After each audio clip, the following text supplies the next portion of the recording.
तृणमूल कांग्रेस पर असली हक किसका है, यह सवाल आज पूरा बंगाल पूछ रहा है। तृणमूल कांग्रेस पहले ही दो हिस्सों में बढ़ चुकी है।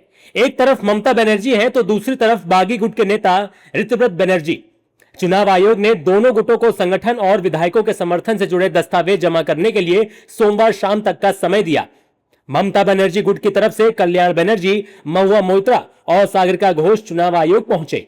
वहीं ऋतुव्रत बनर्जी ने भी अपने बहुमत का दावा आयोग के सामने रखा।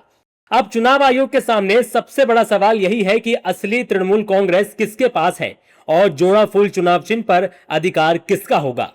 टीएमसी पर ममता और ऋतुव्रत दोनों गुटों का दावा। जोड़ा फूल चुनाव चिन्ह पर कानूनी लड़ाई। दोनों गुटों ने ईसी को बहुमत के दस्तावेज सौंपे। ममता बनर्जी के लिए मुश्किल इसलिए भी बढ़ गई है क्योंकि चुनाव हारने के बाद विधानसभा से लेकर संसद तक उनकी पार्टी के आधे से ज्यादा सांसद और विधायक उनका साथ छोड़ चुके हैं। ऋतुव्रत बनर्जी गुट का दावा है कि उनके साथ विधानसभा में 2/3 बहुमत यानी कि 58 विधायक हैं। उधर प्रदेश अध्यक्ष पद से चंद्रमा भट्टाचार्य के इस्तीफे और फिर ऋतुव्रत बनर्जी के साथ उनकी बैठक ने सियासी गलियारों में हलचल और तेज कर दी है। ऋतुव्रत बनर्जी ने कहा कि अब कोई भी इस प्राइवेट लिमिटेड कंपनी में नहीं रहना चाहता। देखिए, प्राइवेट लिमिटेड कंपनी में मालिक छोड़ के और किसी का कोई वैल्यू नहीं है। जो कर्मचारी है उनको ह्यूमिलिएट किया जाता है, अपमान किया जाता है, लुक डाउन अपॉन किया जाता है।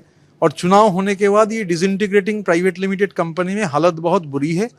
तो चंद्रिमा दी उनका नाम घोषित हुआ था, उसी समय माला राय शायोनी का भी नाम घोषित हुआ था, बाकी लोगों का भी हुआ था। वो लोग छोड़ के तो पहले ही चले गए थे। आज चंद्रिमा दी जो ह्यूमिलिएशन उनको फेस करना पड़ा, उनका लॉयल्टी लेकर जो सवाल उठाया गया, multiple time MLA, multiple time minister और बहुत ही ग्राउंडेड एक पॉलिटिशियन, मैं बहुत ही सम्मान करता हूं। उधर ममता गुट ने भी पलटवार किया। कल्याण बनर्जी ने बागी नेताओं को सीधे सीधे फ्रॉड बताया और कहा कि अगर वे खुद को असली टीएमसी मानते हैं तो पहले विधायक पद से इस्तीफा दें और फिर जनता के बीच जाकर अपना जनादेश साबित करें। सर्वभारतीय तृणमूल कांग्रेस का टिकट लेके ममता बनर्जी जो सिंबल का साइन करता है चेयरपर्सन करके, उसको मान लिया था। तो मान लिया तो कैसे तुम इलेक्शन में कंटेस्ट किया 3 वर्ष साथ? ये आप वो बात बोलेंगे तो आप तो एमएलए नहीं है, आप तो फ्रॉड प्रोडक्ट है। आप लोग को तो रिजाइन करना चाहिए, वो सिंबल गलत है। वहीं इस मुद्दे पर बंगाल सरकार में मंत्री दिलीप घोष ने कहा कि यह कानूनी मामला है जिसका फैसला चुनाव आयोग को करना है। चलो, कानूनी मामला है, अब कानून का मामला लड़ेंगे वो लोग कि बीजेपी के खिलाफ लड़ेंगे। हम चाह रहे हैं कि टीएमसी कुछ भी हो, एबीसीडी और विधानसभा में आके विरोधी का जिम्मेदारी निभाए। लोगों ने वो जिम्मेदारी दिया है और सोनार बांग्ला गढ़ने के लिए जो हम प्रयास करें उसमें सहयोग दें। इस पूरे विवाद में चुनाव आयोग आमतौर पर 2 बड़ी कसौटियों को देखता है। पहली, संगठन में किसके पास बहुमत है और दूसरी, विधायकों और सांसदों का समर्थन किसे हासिल है।